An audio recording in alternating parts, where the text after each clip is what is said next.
के लिए अपनी जान दे देता है और वो क्या बोलता है, सर आई फेल्ड। अब ये फेल्ड का कॉन्सेप्ट ना स्कूल लेवल से चेंज होना चाहिए था। स्कूल में मार्कशीट में क्या लिख के देता है, बड़ा बड़ा, अरे क्यों लिख रहे हो यार फेल, बच्चे को आदत पड़ गई, उसको लग गया फेल। ये फेल वर्ड, मैं तो अपने स्कूल से फेल वर्ड ओमिट करूंगा, मैं मार्कशीट में नहीं लिखूंगा फेल। ही कुडेंट लर्न, ही कुडेंट विन, हार गया ना, असफल थोड़ी हो गया मेरा बेटा। जब तक जिंदा है तब तक या जीवन में जीत होगी या जीवन में हार होगी। असफल थोड़ी हो गए हम कि हम फेल हो गए, हम फेलियर हो गए हैं लाइफ के। अभी आप लोग का भी आईआईटी नीट का एग्जाम आएगा और भगवान ना करे अगर पेपर अच्छा नहीं होता है, भगवान ना करे अगर पेपर अच्छा नहीं होता है, तो जस्ट कंसिडर कि इस बार इस गेम में मैं हार गया, अगली बार फिर मेहनत करूंगा, अगले गेम में फिर जीतूंगा।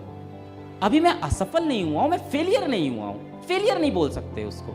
और इसका एकदम सिंपल एवरेज होता है, मैं उसी टाइप का था सर, मतलब एक बिलो एवरेज वाला स्टूडेंट था, मतलब कोई सोच नहीं सकता था कि ये सेलेक्ट हो सकता है। 1 से 8 तक मैं गांव में ही बगल में ही स्कूल है प्राइमरी, इसी में पढ़ा था। उसके बाद इसी में मेरी मम्मी खाना बनाती है, आती है यहाँ पढ़ती तुम? हाँ सर यही है, यहाँ बैठकर मैं पढ़ता था सर। आप हमारे लिए भगवान हो।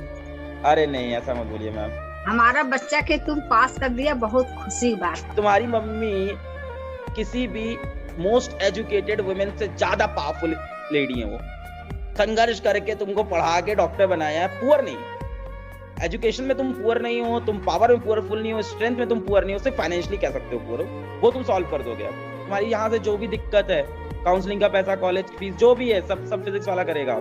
तुम बस निकलो और मचाओ। प्रणाम। संघर्षपूर्ण जीवन जी के, लड़ाई लड़के, अपनी मेहनत करके मुश्किल से यहाँ तक ये पहुँचे हैं। मैंने 11th थोड़ा बहुत करा था, फिर एक्सीडेंटली मेरे मदर की डेथ हो गई थी ड्यू टू पैंक्रियाटिक कैंसर। फिर उसके बाद से फ्लो टूट गया था। पिताजी इनके टेम्पो चलाते हैं, बताइए वहाँ से पिताजी के स्ट्रगल को इन्होंने सक्सेसफुल किया, पिताजी को भी आज इनके ऊपर गर्व हो रहा है। प्रैक्टिस ज़्यादा इफेक्टिव होती है। और बचपन से क्लास में कभी फर्स्ट नहीं आते थे आप, क्या आते थे?